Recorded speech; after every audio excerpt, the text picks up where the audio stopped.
I'm Andrew Huberman, and I'm a professor of neurobiology and ophthalmology at Stanford School of Medicine. Today's episode is the third in the 6-episode series on fitness, exercise, and performance. Today's episode is all about endurance and fat loss. That is, the specific protocols required to achieve the 4 different kinds of endurance and how to maximize fat loss. Dr. Andy Galpin, great to be back.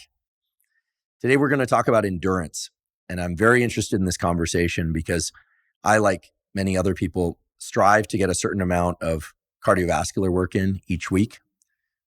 Maybe a long-ish jog, maybe a swim, ride the bike, etc. But when I think about the word endurance, the idea that almost immediately comes to mind is about doing something for a long period of time repeatedly. But I have a feeling that there are other ways to trigger this adaptation that we call the endurance adaptation.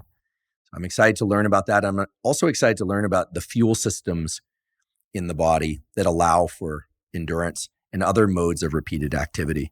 So in order to kick things off, I'd love for you to frame the conversation by telling us, what is endurance?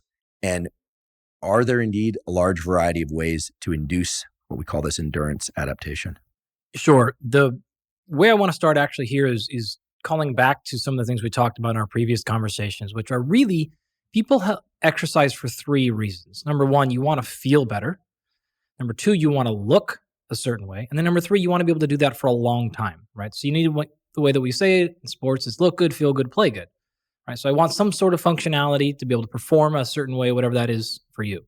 You want to be able to look a certain way, that whatever that matters for you. And then you want to be able to do that for a long time. So when it comes to endurance, we have a bunch of misnomers here, which is the same thing with the strength training or resistance exercise side, where we wanted to dispel this myth that I lift weights only because I want to gain muscle or play a sport. And I want to do cardio because I want to either lose fat or for long health sake. And just like we smashed that myth from the strength training side, I want to smash it from the endurance training side. There are so many other reasons that you want to perform endurance training, regardless of your goal, right? Whether it is longevity, whether it is performance, or whether it is aesthetics. And so I want to cover all those reasons, exactly what to do, protocols, of course, and why those things are working that way. In general, though, the quick answer is really endurance comes down to 2 independent factors. Factor number 1 is fatigue management. And then factor number 2 is fueling. And that's all it really comes down to. So all the different types of training are going to reach a limitation, which are either, again, your ability to deal with some sort of fatigue, and that's generally a fatigue signal. The other one is managing some sort of restriction of energy input. And a lot of the spoiler here is a lot of the times people think it's a fueling issue and really it's a fatigue management issue or the opposite. And to have a complete health spectrum, regardless of whether you're a high performance athlete like I typically deal with or general public, you need to be able to do both, manage fatigue as well as understand fuel storage. So that's really what we're going to get into today. Fantastic. I can't wait.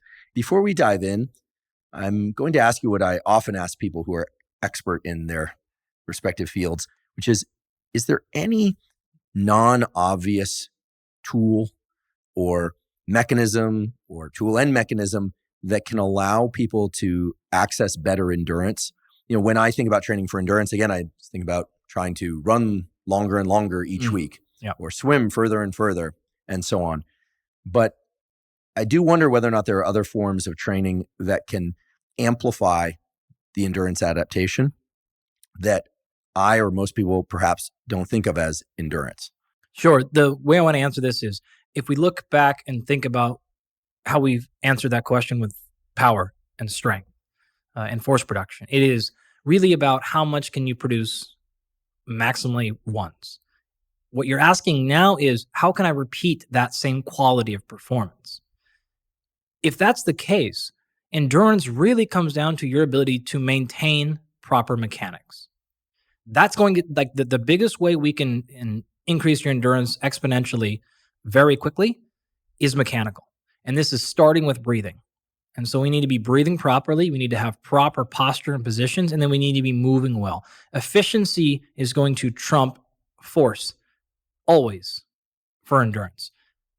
The other side of the equation is not that. You can have a little bit of leaks in your mechanics and still squat well or jump high and be fine, because you don't have to suffer those consequences repeatedly, right? That's going to drain you over time. So the quickest way to improve endurance is to improve mechanics. And the mechanical thing I would go after first is your breathing techniques, your pattern, your entire approach, as well as your posture.